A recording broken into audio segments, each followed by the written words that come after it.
Hello. Tonight we're going to talk about lying. Abraham says, trust the feeling more than the words if you think that I like this person, but I think they're lying to me. Trust the feeling. You get annoyed because you think someone's telling you lies. Try to look beyond the lies and focus on the feeling, because people offer all kinds of words for different kinds of reasons. So you're saying we need to be honest. We need to talk about this honestly. And Abraham says, we don't know any of you who are really honest.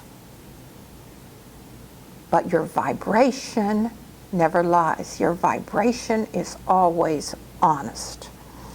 Abraham says other people lie because they're trying to find their freedom in a situation, a relationship, or an environment where they're not allowed to be free. And so they just tell the other one whatever they think the other person wants to hear so that the other person will feel better. So say it's a child. The child has put, from a young age, their guidance outside of themselves because of what they've been living. They can't make their own decisions because the mother's standing there strong and holds joy and misery in her hands. Joy and misery for the child. So when the mother says, have you done your homework? What the child hears is, have you done the thing that we want you to do that you don't want to do? That's what the child hears. And so the child is very smart. The child looks at his mother and knows what the mother wants to hear and knows what answer will bring what response from his mother. So the child thinks, oh, my mother wants me to have my homework done and she'll feel better if I tell her I have my homework done, and the situation will be fine for right now. And right now is where all the power is anyway. So I'm going to tell Mother what she wants to hear so she will feel better. And when she feels better, I'm going to feel better. I'm happier when my mother's happy. So everyone who lies, whether you're lying to your mother or you're lying to your lover, everybody who tells a lie is telling the lie because they think you're going to feel better in hearing the lie and hearing the truth. And sometimes when we're in a relationship, we have very strong feelings about certain subjects. For example, say you have a strong feeling that you don't like alcohol because of your family or whatever, and you don't want people who drink alcohol. And your significant other has taken a little drink before he comes home, and you say, is that alcohol I smell? And he says, no, honey.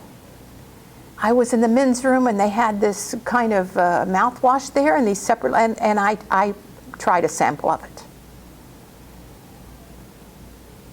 Now, path of least resistance is the path of most allowing. And your significant other has just taken the path of most allowance, the easiest thing to say to you. Isn't that Abraham? Now, when you call lying a sign of disrespect, what's that saying about mirror reflection? Somebody's lied to you. Do you lie to yourself? Do you disrespect yourself? What could that be a mirror reflection of? Are you giving yourself the full amount of love and self-respect and self-care that you deserve? Do you let yourself off the hook easily? Or do you blow up when your own creation, and everything is our own creation, there's only our own creations in our world. Are you hard on yourself or mostly just hard on others when they don't meet your expectations?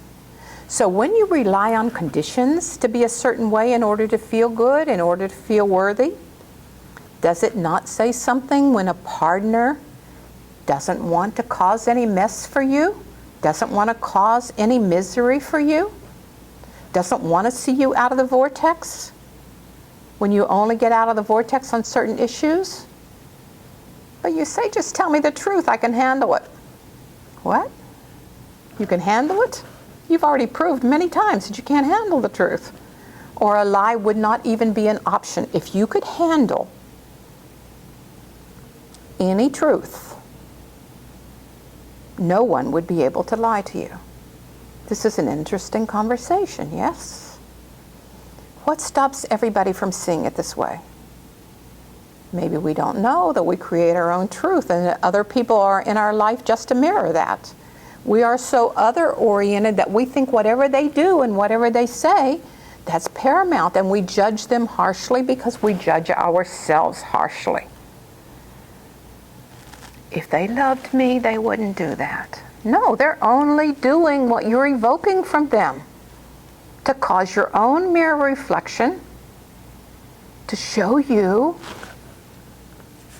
what you can do to align yourself. So when you say conditions have to be right for me to be happy, that's what they're showing you. So I'm insecure. There are going to be conditions that reflect that insecurity. That's what happens. I don't trust this one. I don't trust that one. I've never been able to trust anybody but myself. Okay. I don't even trust my inner being. I don't trust the universe to have my back. Mirror reflection right there, that's going to come back on you. We sensitives are an interesting bunch. We're very tightly wrapped because we're sensitive to any tiny bit of pain, and we keep creating pain in our own lives. So we don't often see things ahead of time. Things that are like other things that we keep repeating. Aren't you tired of creating the same thing? Maybe in a different person, maybe in a different situation, but aren't you tired of creating lying?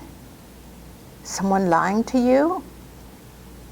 Aren't you tired of creating from your own insecurities things that will make you more insecure? So what you want to do is change your thought. Try any other thought and see what feels the best to you, because what you're thinking, what you're telling yourself is what you're going to get back. Doesn't that feel better to know all this information about lying? Go forth and prosper. Have a great week.